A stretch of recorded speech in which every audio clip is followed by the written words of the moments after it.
నమస్తే, welcome to BRK news. నేను Manoj. 1 kilo బియ్యానికి కేంద్ర రాష్ట్ర ప్రభుత్వాలు అక్షరాల 43 రూపాయలు ఖర్చు చేస్తున్నాయి. కానీ రేషన్ కార్డులు ఉన్న వారికి మాత్రం కిలో రూపాయికే బియ్యం అందిస్తున్నాయి.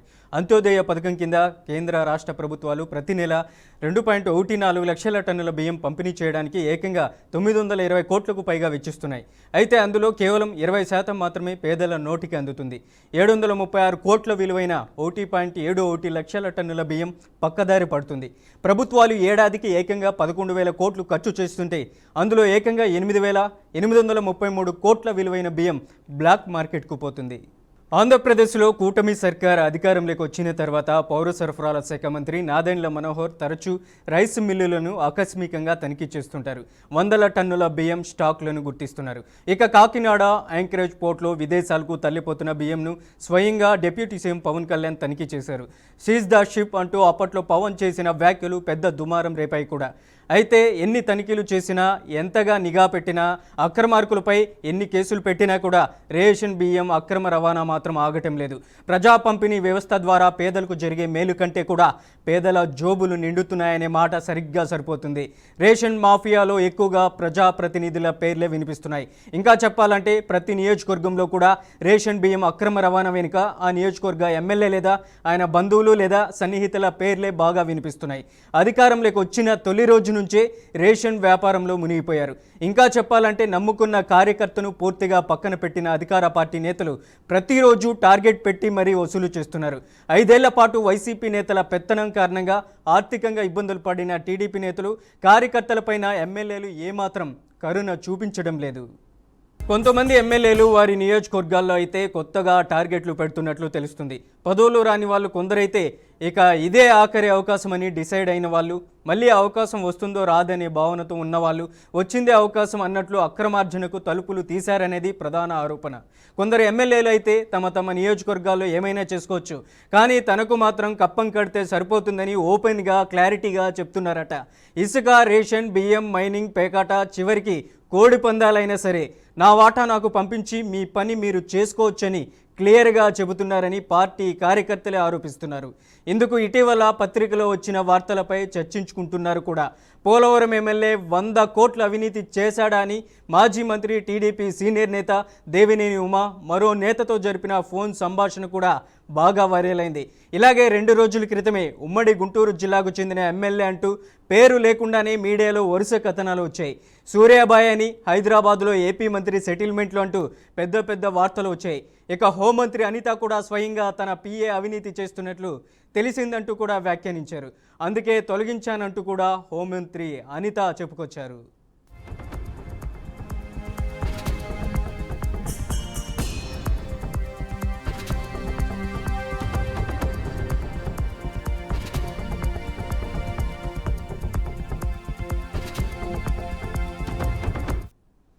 వాస్తవానికి ఇవి మచ్చుకు కొన్ని మాత్రమే. ప్రతి నియోజకవర్గంలో కూటమి నేతల అవినీతి తారాస్థాయిలో ఉందనేది సర్వే సంస్థలు కూడా చెబుతున్నమాట.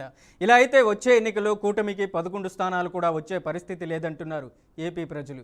వైన్ షాపుల టెండర్ల సమయంలో ఎన్నో ఆరోపణలు వచ్చాయి. చివరికి స్వయంగా చంద్రబాబు కూడా మద్యం వ్యాపారంలో మీకేం పని అంటూ పార్టీ ఎమ్మెల్యేలను బహిరంగానే చంద్రబాబు మందలించారు. అయినా సరే పార్టీ నేతలు అవినీతికి మాత్రం బ్రేక్ పడలేదు.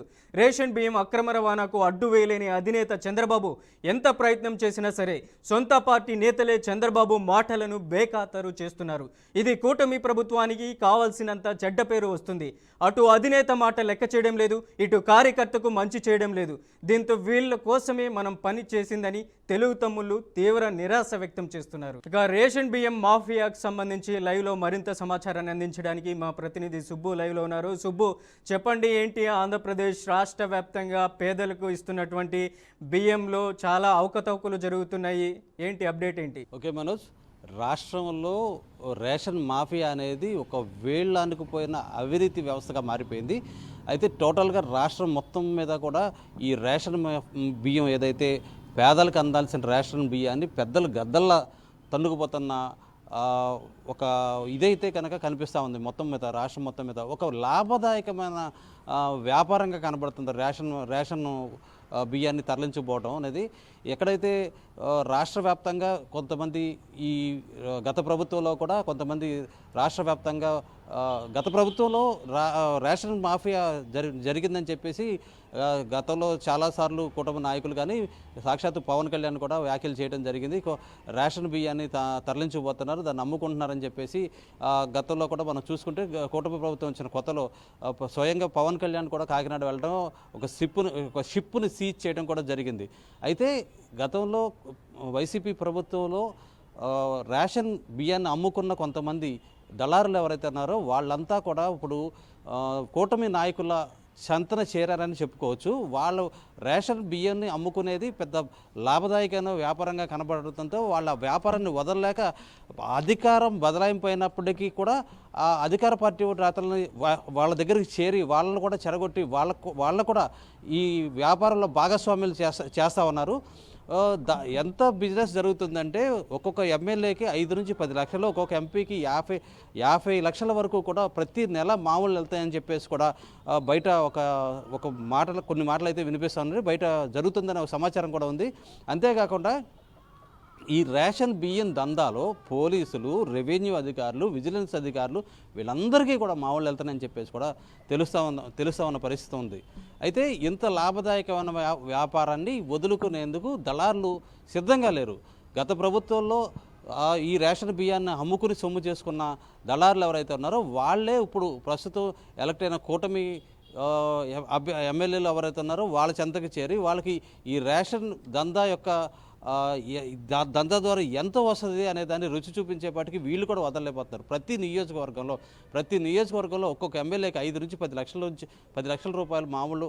దాంతో పాటుగా లోకల్గా ఉన్న పోలీసు అధికారులు కానీ, విజిలెన్స్ అధికారులు కానీ, సివిల్ సప్లైస్ అధికారులు కానీ, రెవెన్యూ అధికారులు కానీ వీళ్ళకు కూడా మామూలు పంచుతా, ఎమ్మెల్యేలకు మామూలు ఇస్తా వాళ్ళు కూడా ధనార్జన చేస్తున్న నేపథ్యం అయితే జరుగుతున్న పరిస్థితి అయితే ఉంది ఇక్కడ. అయితే టోటల్గా మన ఈ ప్రతి నెల ఈ పేదలకు వృద్ధులకు ఇచ్చే రేషన్ 26వ తారీఖున స్టార్ట్ అవుతుంది. 20వ తారీఖు నుంచి ఆ నెల మొదటిలోపే 1వ తారీఖు వచ్చే లోపే ఈ రేషన్ బియ్యం దాదాపుగా బిజినెస్ అయిపోతుందని కూడా చెప్పుకోవాలి. పోలీసులు, సివిల్ సప్లైస్ అధికారులు కూడా భాగస్వామ్యం చేయడంతో అదుపు లేకుండా ఈ రేషన్ బియ్యం దందా సాగుతుందని కూడా చెప్పుకోవచ్చు. ఎక్కడికక్కడ వాళ్ళు కొంతమంది అనుచరులు పెట్టుకుని డోర్ టు డోర్ ప్రతి ఇంటికి వెళ్ళి ఎవరైతే ఈ రేషన్ పొందుతున్నారో వాళ్ళ ఇళ్ళకెళ్ళి వాళ్ళ దగ్గర నుంచి 10 రూపాయలకి, 20 రూపాయలకి, 10 రూపాయల నుంచి 12 రూపాయల వరకు వాళ్ళకి చెల్లించి వాళ్ళ దగ్గర నుంచి డోర్ స్టెప్ నుంచి కొనుక్కొని వాటన్నిటిని కూడా ఒక గోడౌన్ ఏర్పాటు చేసుకుని అక్కడికి డంప్ చేసుకుని అక్కడి నుంచి కూడా లారీల సాయంతో వేరే ప్రాంతాలకు తరలించిపోతూ ఉన్నారు. మొన్నటి వరకు కూడా కాకినాడ నుంచి వేరే దేశాలకి సప్లై చేస్తున్నారని చెప్పేసి కూడా చెప్తా వచ్చారు. ఇప్పుడు రేషన్ మాఫియా కొత్త పంతలు దొక్కుతోంది. ఇప్పుడు రేషన్ బియ్యాన్ని ఈ చెరువులకి అలా లోకల్గా డిస్పోజ్ చేసే ఇది చేస్తున్నారు. 10 రూపాయలకి 12 రూపాయలకి బయట కొనుక్కుని వాటిని కొన్ని రేషన్ మాఫియా కొంతమంది అయితే కనుక ఆ బియ్యాన్ని ప్రాసెస్ చేసి వాటన్నిటిని సన్న బియ్యం కింద ప్యాక్ చేసి అదే బియ్యాన్ని మళ్ళీ ఎక్కువ ధరలకు అమ్మేసే పరిస్థితి కూడా నెలకొంది. ఈ రేషన్ మాఫియా అనేది తీవ్ర రూపం దాల్చి ప్రస్తుతానికి పేదలు కడుపు కొట్టే పరిస్థితి అయితే నెలకొంది. సుబ్బు, ఏదైతే ప్రధానంగా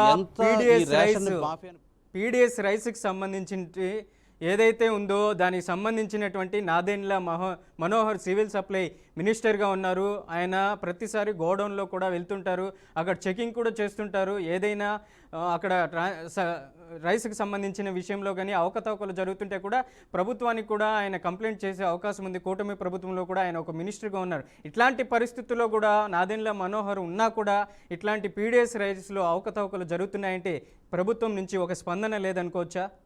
ప్రభుత్వం ఎంత ట్రై చేసినా కానీ, ఎంత ప్రయత్నించా కానీ, మినిస్టర్ నాదెండ్ల మనోహర్ ఎవరైతే సివిల్ సప్లైస్ మినిస్టర్ ఉన్నారో ఆయన ఎంత ప్రయత్నించినా కానీ ఈ రేషన్ మాఫియా ఎవరైతే ఉన్నారో వాళ్ళు కొత్త ఆలోచనలతో, కొత్త విధానాలతో ఈ రేషన్ మాఫియా అన్నంతటిని కూడా విస్తరించే ప్రయత్నం అయితే చేస్తున్నారు. గతంలో వైసీపీ నాయకులు చేసిన తప్పిదాలనే ఇప్పుడు టీడీపీ నాయకులతో ఈ రేషన్ మాఫియా చేపిస్తుందని కూడా చెప్పుకోవచ్చు.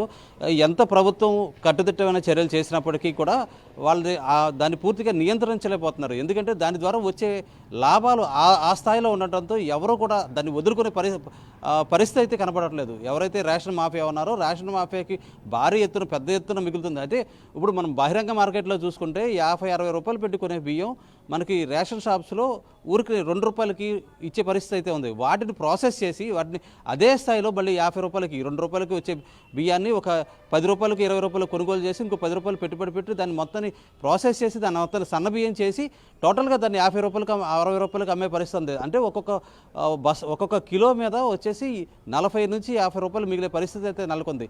ఇంత లాభసాటిగా ఉన్న వ్యాపారాన్ని ఈ వ్యాపారంలో అందరినీ భాగస్వాములు చేస్తున్నారు. అధికారులు కానీ, సివిల్ సప్లైస్ అధికారులు కానీ, రెవెన్యూ అధికారులు కానీ, పోలీస్ అధికారులు కానీ, విజిలెన్స్ అధికారులు కానీ వీళ్ళందరినీ భాగస్వాములు చేసి వాళ్ళందరికీ ముడుపులు ఇచ్చి వాళ్ళందరినీ కూడా మభ్యపెట్టి ఈ వ్యాపారం చేస్తున్నారు. దానికి పొలిటికల్ సపోర్ట్ కావాల్సి వస్తుంది కాబట్టి స్థానిక ఎమ్మెల్యే సపోర్ట్ తీసుకుంటున్నారు. స్థానిక ఎమ్మెల్యేకి ప్రత్యక్షంగా కానీ పరోక్షంగా కానీ అందులో ఇన్వాల్వ్ చేసి వాళ్ళు అనుకున్న లక్ష్యాలను ఇదైతే రీచ్ అవుతున్నారు. ఇలాగే పేదలకి చెందాల్సిన బియ్యాన్ని పక్కదారి పట్టించేసి వాటన్నిటిని కూడా అమ్ముకునే ప్రయత్నం అయితే చేస్తున్నారు.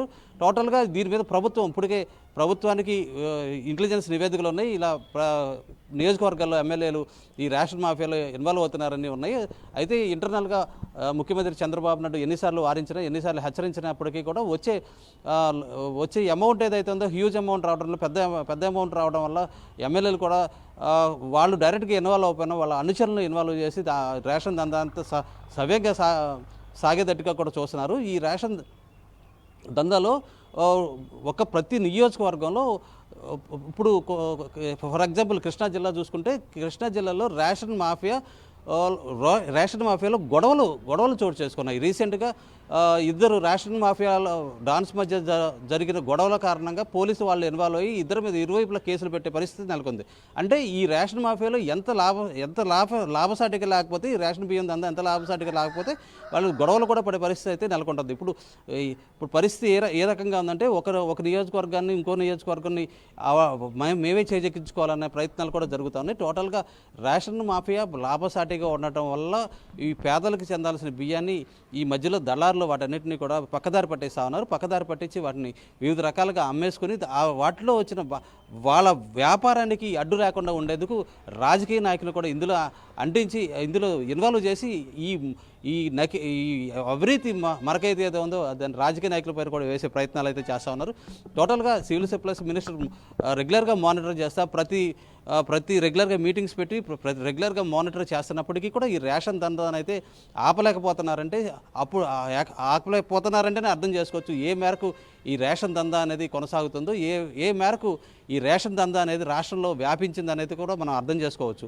ప్రస్తుతానికి ప్రభుత్వం ఎంత ప్రయత్నించి ముఖ్యమంత్రి 2-3 కొన్ని సందర్భాల్లో ఎమ్మెల్యేలకు వార్నింగ్ ఇచ్చినప్పటికీ వీటిలో ఎవరు వెళ్ళొద్దని చెప్పేసి రేషన్ మాఫియాలకు ఎవరు వెళ్ళొద్దన్నా చెప్పినా కూడా అది సాధ్యం కాని పరిస్థితిగా మారిపోయింది. ఎందుకంటే రేషన్ మాఫియా ఆ మేరకు విస్తరించిపోయిందని కూడా చెప్పుకోవచ్చు. లక్షల రూపాయలను ఒక్కొక్క నియోజకవర్గంలో ఒక్కొక్క ఎమ్మెల్యేకి 5 నుంచి 10 లక్షల వరకు రేషన్ మాఫియా ముట్ట చెప్తుంది. ఒక్కొక్క ఎంపీకి 25 నుంచి 50 లక్షల వరకు ఒక ఎంపీకి ముట్ట చెప్తుందని చెప్పేసి కూడా కొన్ని సమాచారం అయితే ఉంది.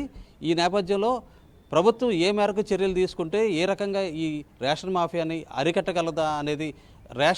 అరికట్టగలదా ప్రభుత్వం అనేది కూడా ఒక ప్రశ్నగానే మిగిలిపోయింది. ఆ మేరకు ప్రభుత్వం సమాజంలో రేషన్ మాఫియా అనేది విస్తరించుకుపోయి వీళ్ళనుకుపోయింది. దీన్ని కొంతమంది ఆల్రెడీ ఈ రేషన్ మాఫియాను కలెక్ట్ చేసుకునే డాన్స్ కొంతమంది వాయిస్లు పెట్టేసుకుని ఎక్కడికక్కడ డోర్ టు డోర్ సామాన్యుడు ఎప్పుడైతే రేషన్ తీసుకుంటున్నాడో రేషన్ తీసుకున్న మరుక్షణం వీళ్ళు ఎవరైతే ఉన్నారో ఏజెంట్లు ఎవరైతే ఉన్నారో వాళ్ళు అక్కడికి వెళ్ళిపోయి వాటన్నిటిని కలెక్ట్ చేసుకుని తెచ్చుకునే పరిస్థితి అయితే పూర్తిగా ఏర్పడింది. అయితే ఇంత జరుగుతున్నప్పటికీ అధికారులు అరికట్టలేకపోవడానికి కారణం ఏంటంటే రేషన్ మాఫియా ఇచ్చే తాయిలాలు అధికారులకు సక్రమంగా చేరడంతో, అంటే అధికారులకి నెల జీతం అయినా సక్రమంగా వస్తుందో రాదో తెలియదు కానీ రేషన్ మాఫియా నుంచి వచ్చే మామూలు అయితే కనుక 100% ఆ సమయానికి వచ్చేస్తున్నాయని కూడా కొంతమంది ద్వారా విన్న ఇది కూడా ఉంది. అయితే ఇంత మేర రేషన్ మాఫియా విస్తరించబడితే దీన్ని ఎంత మేర అరికట్టడానికి సాధ్యం అవుద్ది అనేది కూడా ఒక మిలియర్డార్ల ప్రశ్నగానే మిగిలిపోయిందని కూడా చెప్పుకోవచ్చు మనోజ్. సుబ్బు, అలాగే గత ప్రభుత్వంలో కూడా సివిల్ సప్లై మినిస్టర్లుగా కొడాలి నాని, కారుమూరి నాగేశ్వరరావు కూడా ఉన్నారు. ఇక food commission corporation chairman Vijay Pratap కూడా ఉన్నారు. అటువంటి హయాంలో కూడా భారీగా రేషన్ బియ్యం ఎక్కడికక్కడ పట్టుబడుతూ వస్తున్నటువంటి సందర్భంలో కూటమి అధికారంలోకి వచ్చిన తర్వాత కూడా వీటన్నింటినీ బయట పెడతామంటూ కూడా ఒకవైపు నాదెండ్ల మనోహర్ చెప్పుకొస్తున్నారు. మరోవైపు చూసుకుంటే డిప్యూటీ సీఎం పవన్ కళ్యాణ్ కూడా షీజ్ ద షిప్ అనేసి అన్న మాటలు మనం చూసాం పోర్టు దగ్గరికి వెళ్ళి. ఇట్లాంటి పరిస్థితులు ఉన్నప్పటికీ గత ప్రభుత్వ హయాంలో జరిగినటువంటి అవినీతిని బయటకు తీస్తామంటూ మరోవైపు టీడీపీ ఎమ్మెల్యేలు కూడా ఈ రేషన్ ఫందాన్ని ఇలాగే కొనసాగిస్తూ ఉంటే ఇక వీళ్ళకి కూడా పరాభవం తప్పదనుకోవాలా రాబోయే రోజుల్లో? ఓకే, గత ప్రభుత్వంలో రేషన్ మాఫియా జరిగింది, రేషన్ బియ్యాన్ని అమ్ముకున్నారు అని చెప్పేసి ఎన్నికల సమయంలో కావచ్చు, గత ప్రభుత్వ సమయంలో కావచ్చు, పవన్ కళ్యాణ్ జనసేన అధినేత ఎవరైతే ఉన్నారో ఆయన పవన్ కళ్యాణ్ అప్పుడు తీవ్ర విమర్శలు చేయడం జరిగింది. ప్రభుత్వం ఏర్పడిన తర్వాత అదే పార్టీకి చెందిన జనసేనకు చెందిన నాదెండ్ల మనోహర్ కూడా సివిల్ సప్లై మినిస్టర్గా అవ్వడం జరిగింది. ఆ నేపథ్యంలో అప్పుడు ఉన్న పరిస్థితుల్లో కొంతమేర ఒక దూకుడుగా వ్యవహరించారు నాదెండ్ల మనోహర్ కానీ పవన్ కళ్యాణ్ కానీ దూకుడుగా వ్యవహరించారు. అప్పుడు ఈ రేషన్ మాఫియా ఏదైతే ఇక్కడ నుంచి విదేశాలకు ఎక్స్పోర్ట్ చేస్తుందో, కాకినాడ పోర్ట్ నుంచి విదేశాలకు ఎక్స్పోర్ట్ చేస్తుందో దాని మీద రెగ్యులర్గా తనిఖీలు చేసి 2-3 చోట్ల గోడౌన్లు కూడా నాదెండ్ల మనోహర్ సీజ్ చేయడం జరిగింది. దాని అంతా కూడా రేషన్ బియ్యాన్ని అంతా కూడా కలెక్ట్ చేసుకుని సివిల్ సప్లైస్ డిపార్ట్మెంట్కి ఇవ్వడం కూడా జరిగింది, డిపాజిట్ చేయడం కూడా జరిగింది. అయితే ఫస్ట్లో దూకుడుగా వ్యవహరించిన తర్వాత కొద్దిమేర సద్దుమడిగిందని చెప్పి కూడా అప్పట్లో కొన్ని వార్తలు వచ్చినాయి. అయితే ఆ తర్వాత ఈ రేషన్ మాఫియా కొంచెం స్లో అయినట్టు అయ్యి మొత్తం టీడీపీకి కూటమికి సంబంధించిన ఎమ్మెల్యేలు అందరికీ కూడా అందరినీ కూడా ఈ రేషన్ మాఫియాలో ఇన్వాల్వ్ చేశారు. అయితే గత ప్రభుత్వంలో కారుమూరి నాగేశ్వరరావు కావచ్చు, కొడాలి నాని కావచ్చు, సివిల్ సప్లైస్ మినిస్టర్గా చేసినప్పుడు పెద్ద ఎత్తున రేషన్ బియ్యం దందా జరిగిందని చెప్పేసి కూడా అప్పటి ప్రతిపక్షం, ఇప్పుడు అధికార పక్షంలో ఉన్న కూటమి నాయకులు బహిరంగంగానే విమర్శలు చేశారు. ఆ విమర్శలన్నింటినీ కూడా ప్రభుత్వం వచ్చిన తర్వాత దాన్నంతా స్టాప్ చేస్తే దానికి రేషన్ బియ్యం మొత్తాన్ని ఆపేసి దానికి ప్రయత్నాలు చేశారు. ప్రయత్నాలు చేసినప్పటికీ కొద్దిమేర తగ్గినప్పటికీ తర్వాత ఒక్కసారిగా ఊపందుకుందని కూడా చెప్పుకోవాలి. ఇప్పుడు రేషన్ మాఫియాని అరికట్టలేనంతగా పెరిగిపోయిందని కూడా చెప్పుకోవచ్చు. ఎందుకంటే ప్రతి నియోజకవర్గంలో కూటమి నాయకులు ఎవరైతే ఉన్నారో వాళ్ళందరినీ కూడా రేషన్ మాఫియా మేనేజ్ చేస్తుంది, వాళ్ళందరికీ కూడా నెలవారీలు ఇంత డబ్బులు పంపించేస్తుందని కూడా చెప్తా ఉన్నారు. అయితే దీనికి రాష్ట్ర ప్రభుత్వం సీరియస్గా తీసుకుని ఈ రేషన్ మాఫియాలో కూటమి నాయకులు లేకుండా చేస్తే రేషన్ మాఫియా అంత కొంత కామ్ డౌన్ అయ్యే పరిస్థితి అయితే నెలకొని ఉంటుందని చెప్పేసి కూడా విశ్లేషకులు చెప్తున్నారు. Manoj. Right Subbu, thank you. అలాగే రేషన్ మాఫియాకి సంబంధించి మనతో లైవ్లో మా ప్రతినిధి ఉన్నారు సూర్యప్రకాష్. ఏంటి రేషన్ మాఫియాకి ఏపీ ప్రభుత్వం తూట్లు పొడుస్తుంది, భారీ ఎత్తున టీడీపీ ఎమ్మెల్యేకి ముడుపులు అందుతున్నాయంటూ కూడా మనకు అప్డేట్ అందుతుంది. గత ప్రభుత్వ హయాంలో చేసినటువంటి మనం చూసాం, ఏదైతే కొడాలి నాని అలాగే కారుమూరి నాగేశ్వరరావు కూడా ఉన్నారు. ఇప్పుడు కూడా మళ్ళీ ఇదే ఫంతాను కొనసాగిస్తే వీళ్ళకి కూడా పరాభవం తప్పదనుకోవాలా? ఏంటి సూర్యప్రకాష్ అప్డేట్ ఏంటి? ఎస్ మనోజ్, ఈ యొక్క రేషన్ మాఫియా అనేది పూర్తిగా ఇప్పటికీ కూడా సత్మణిగిన పరిస్థితి కనిపించట్లేదు. ప్రభుత్వాలు మారినా కూడా ఈ యొక్క పేదలకు అందాల్సిన రేషన్ బియ్యం కాస్త వాళ్ళకి చేరకుండా పక్కతో పడుతూ కూడా పూర్తిగా చుట్లు పడుతున్న పరిస్థితి కనిపిస్తుంది. రాజకీయ అండదండలతో రేషన్ బియ్యం అంతా కూడా అక్రమ దందా అయితే కొనసాగిస్తున్న పరిస్థితి. కూటమి ప్రభుత్వం వెంటనే ఏదైతే దీనికి సంబంధించి షిప్ అని చెప్పేసి అయితే అప్పట్లో అయితే ఎంతో వివాదాస్పదమైన వ్యాఖ్యలు చేశారని అయితే మనకి పూర్తిగా డిప్యూటీ సీఎం పవన్ కళ్యాణ్ ఆ ప్రాంతం కాకినాడ పరిసర ప్రాంతాల్లోకి చేరుకొని షిప్ ని షిప్ అని చెప్పిన పరిస్థితి కూడా కనిపిస్తుంది. ఇదంతా కూడా ఒక అయితే ఇప్పటికీ కూడా అప్పటి నుండి కూడా కూటమి ప్రభుత్వం దీనిపైన నిత్యం కూడా ఎన్నో చర్యలు తీసుకునేందుకు ఎక్కడికక్కడ కొన్ని టాస్క్ ఫోర్స్ కూడా ఓన్లీ విశాఖపట్నం జిల్లాలోనే 32 టాస్క్ ఫోర్స్ ని ఏర్పాటు చేశాము, సిబ్బందిని కూడా ఏర్పాటు చేశామని మంత్రి నాదెండ్ల మనోహర్ తెలియజేసినా కూడా దాన్ని ఇప్పటికీ కూడా ఎక్కడి నుండి భారీ ఎత్తున ఈ యొక్క బియ్యం మొత్తం కూడా పక్కదో పడుతున్నాయి. టీఎస్ బియ్యం మొత్తం కూడా పక్కదో పడుతూ కాకినాడ పోర్టుకి చేరుకుంటున్న పరిస్థితి కూడా కనిపించడంతో ఎక్కడికక్కడ అక్రమ బియ్యం రవాణా అయితే జరుగుతుందనే విషయాన్ని అయితే ఇక్కడ తేటతెల్లమవుతుంది. గత ప్రభుత్వంలో ఎంతో మంది కాకినాడ పరిసర ప్రాంతాల్లో ఎవరెవరైతే ఉన్నారో ఆ ఎమ్మెల్యేలు కాటుమూరి కావచ్చు, ఆ పరిసర ప్రాంతాల్లో ఉన్న చోటా మోటా నాయకులంతా కూడా వీళ్ళకి సహకరించారని అయితే అప్పట్లో ఎన్నో వివాదాస్పద వ్యాఖ్యలు కూడా కూటమి ప్రభుత్వ నాయకులైతే చేశారు. కానీ ప్రస్తుతం కూటమి సర్కార్ అయితే తరచూ రైస్ మిల్లుల పైన అయితే నాదెండ్ల మనోహర్ అయితే దాడులు చేస్తున్నారు. కానీ ఆ దాడులు ఏకకాలంగా క్షణికంగానే ఉండడం తప్ప ఆ యొక్క బియ్యం మొత్తం కూడా అతను వెళ్ళిన సమయానికి అతను వచ్చే ముందుగానే పక్కదోవ పట్టించి పూర్తిగా ఇవన్నీ కూడా బ్లాక్ మార్కెట్ లో పంపిస్తున్న విషయాన్ని అయితే దాదాపు పూర్తిగా అర్థమవుతున్న పరిస్థితి కనిపిస్తుంది. కాకినాడ పోర్టులో అయితే ఎంతో టన్నుల కొద్ది బియ్యం అంతా కూడాను పక్క విదేశాలకైతే వెళ్తున్న పరిస్థితి ఉంది. ప్రజా పంపిణీలో అయితే పేదల కంటే ఎవరైతే ప్రభుత్వ అండదండలు చూసుకొని ఇప్పుడు కూడా కొంతమంది ఎమ్మెల్యేలు కూడాను వీటికి కొమ్ము కాస్తున్న విషయం అయితే ఉంది. ఇదే విధంగా కొనసాగితే దాదాపు రాబోయే రోజుల్లో కూడా ఈ యొక్క బియ్యం పేదవాడికి అందకుండా బ్లాక్ మార్కెట్ లోకి వెళ్ళి అదే బియ్యం కాస్త అత్యధిక ధరల్లో అయితే ఈ యొక్క ప్రజలకు అందుతున్న పరిస్థితి ఉండడంతో దీనిపైన ఎప్పటికైనా నివారణ చర్యలు తీసుకొని వెంటనే వాళ్ళపైన తగు చర్యలు తీసుకోవాలని అయితే ప్రజలంతా కూడా కోరుకోవడం అయితే జరుగుతుంది. ప్రధానంగా రేషన్ మాఫియాలో వినిపిస్తున్న కూటమి ప్రభుత్వంలో చాలా మంది ప్రజాప్రతినిధి పేర్లు కూడా వినిపిస్తున్నాయి. వీళ్ళకి కొమ్ము కాస్తున్నారు. ఎవరైతే ఈ అక్రమ రవాణా చేస్తున్నారో పీడిఎస్ బియ్యాన్ని వాళ్ళకి వీళ్ళు కొమ్ము కాస్తున్న విషయాన్ని అయితే దాదాపు చాలా మంది ఆరోపణ పరిస్థితి కనిపిస్తుంది. ఇసుక, రేషన్ బియ్యం, మైనింగ్, పేకాట, కోడిపందాలు వీటన్నిటిపైన కూడా వాళ్ళకి కావాల్సిన వాటా అంటే గత 5 ఏళ్ళు ఏదైతే పదవి లేకుండా ఇబ్బందులు ఎదుర్కొన్నారో వాళ్ళంతా కూడా పదవి వచ్చిన తర్వాత ఒక్కసారిగా దీంతో అయితే భారీ ఎత్తున అయితే తనను ఇటువంటి బ్లాక్ మార్కెట్ ని అయితే ఎంచుకుంటున్న పరిస్థితి కనిపించడంతో ప్రజలైతే దీని వల్ల ఇబ్బందులు ఎదుర్కొంటున్నారు. ఇప్పటికే ఎమ్మెల్యే అయితే 100 కోట్ల అవినీతి చేశారని దేవినేని ఉమా ఫోన్ సంభాషణలో కూడా ఇది వైరల్ కావడం, గుంటూరు ఎమ్మెల్యే అంటూ కూడా పేరు లేకుండా మీడియాలో నిత్యం కూడా ఎన్నో కథనాలు వస్తున్నాయి. మరీ ప్రధానంగా చెప్పుకోవాలంటే హోంమంత్రి అనిత ఇలాకాలోనే సూర్యాబాయ్ అనే అయితే ఎన్నో ప్రత్యేకమైన కథనాలు కూడా తీసుకొచ్చారు. ఆ కథనాల అనుసంధంగా ఎన్నో సెటిల్మెంట్లు చేస్తూ ప్రధానంగా ఈ యొక్క రైస్ మాఫియా మొత్తం కూడా అనకాపల్లి జిల్లా ఏదైతే ఉందో అనకాపల్లి జిల్లాలో దాదాపు ఎన్నో రైస్ మిల్లు ఉంటాయి. ఆ రైస్ మిల్లుల్లో అయితే ఈ బియ్యం మొత్తం కూడా అక్రమంగా తరలించారని హోంమంత్రి పైన కూడా చాలా ఆరోపణలు కూడా అప్పట్లో వచ్చే పరిస్థితి ఉన్నాయి. ఇప్పటికైనా వీటిపైన తగు చర్యలు తీసుకోవాలని అయితే ప్రజలు కోరుకుంటున్నారు. Manoj. Right Suryaprakash, thank you for the update. పేదలకు అందాల్సినటువంటి రేషన్ బియ్యం ఆంధ్రప్రదేశ్లో పక్కదోవ పడుతుంది. దీనికి సంబంధించినటువంటి చాలా వరకు ఏదైతే పేదలకి దరి చేరాల్సినటువంటి ఈ రేషన్ బియ్యంలో అవకతవకలు జరుగుతున్నాయి. భారీగా కాకినాడ పోర్టు నుంచి విదేశాలకు రేషన్ బియ్యం తరలిపోతుంది. ఇదే సందర్భంలో కూడా civil supply minister Nadendla Manohar ప్రత్యక్ష రంగంలోకి దిగినా కూడా ఇది నియంత్రణ చేయలేకపోతున్నారు, కట్టడి చేయలేకపోతున్నారు. పెద్ద ఎత్తున ఎమ్మెల్యేలకి కమిషన్లు అందుతున్నాయంటూ కూడా విమర్శలు వినిపిస్తున్నాయి. మరి దీనిపైన టీడీపీ అధిష్టానం ప్రభుత్వం ఎటువంటి చర్యలు తీసుకుపోతుందో రాబోయే రోజుల్లో వేచి చూడాల్సినటువంటి పరిస్థితి అయితే స్పష్టంగా కనిపిస్తుంది. ఇది ఇవాల్టి బీఆర్కే ఇన్ డెప్త్. మరో ఇన్ డెప్త్లో మళ్ళీ కలుద్దాం. చూస్తూనే ఉండండి బీఆర్కే న్యూస్.